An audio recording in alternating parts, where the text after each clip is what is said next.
Parаңla bakın. Ata-anamın ki 4 farzandi bo'lgan deb aytdi, 4'lerimiz shu san'atga o'zimizning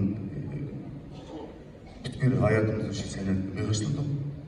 Ana birinchi bu men Murat Yuncho'man. Ikkinchi mening enim Po'lat Ahmadiyev Toshkentda institutni tugatib, naqshchi bo'lib yashadi, naqsh etib pensiyaga chiqdi. Hozir mana Olmaotada yashayapti.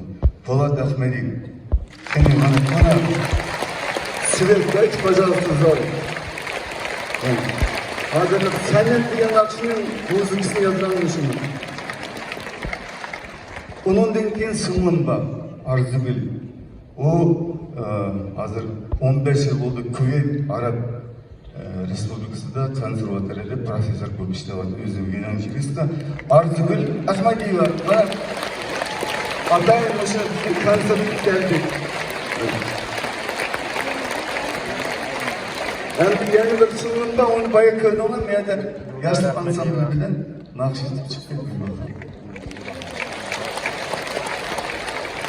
20 yıldan oşup ben bilen bildi öğüt tutkan benimki çoğun oğlum Dilşat'ın kızım Dilnaz'ın abisi Rızvangül Aşimova. Özü birinci Uygur diktörü bizim Uygur Alatan programımızda diktör болып işleyen bizim o'sha ikki balamning onasi.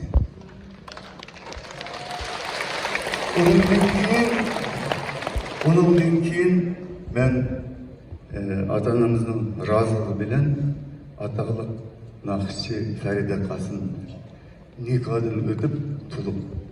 Biroq to'y qilib ulgurmadik. O rahmatli Olmaotada bir mashinada urilib vafot bu dunyoga o'tgan. Shu mashinaning ichida shu hozirgi naqsh etgan Feruza qizimiz 5 yosh vaqt. Umubat uning putusini, qo'lisini Xudoyim saqladi. Yaxshi bo'lib qaytdi. Hozir mana Şinjan'da, shu Urumchida opasining naqshlarini etib, konkurslarni, festivallarni uyushtirib kelyapti. Shuning uchun ko'p rahmat deyman. Hazırda ayalım Gülbekrem Turbiyeva öz usulçı baletmester benim kızım Melike'ninki apsi Melike kızım doktor özü medisinin tüketken hazır semiyası bilen iki balası bilen Kore'de turvadı filaminde bir yer. Onun için Abdurrahim Ahmedi bayı çıktı nakşet bu.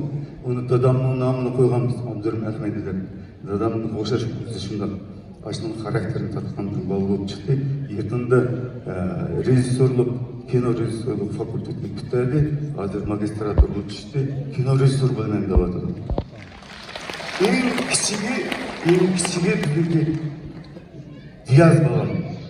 O aşı Angliyalı bir okuymayı dedim ama koyup vermeye onu. O sen ananın balası ben onu mamsik dedim, mamsik dedim.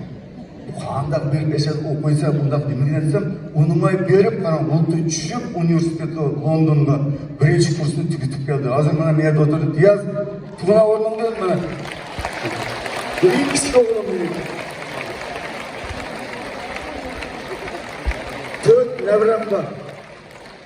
Ulan köketmeyi tildigizde etken bu. 4 nevram var. Bana muşum bilen meselege özellikle millet isafetini ahir tükettim desem oldu bana. İsafet ben senden adımladım.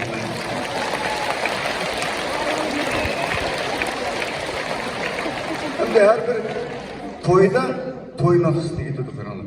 Ben bu aşı 50 yıl burun Şahin Şevayip akımız yazılan sözünü yazılan toylar mübarek diye nakşi yazılan birisi de o nakşi. Aşı toylar hem toylar deyip dedim. Hem bugün toy bulan dedim ben şu nakşini gitmişsem buna iyi efendim. Aslında hem otamazsın keşke çıksat oldu. Bunun etken nakşi vardı. İslam yapmasın hem yakşı oladı deyim ben de. Kana size. Getto.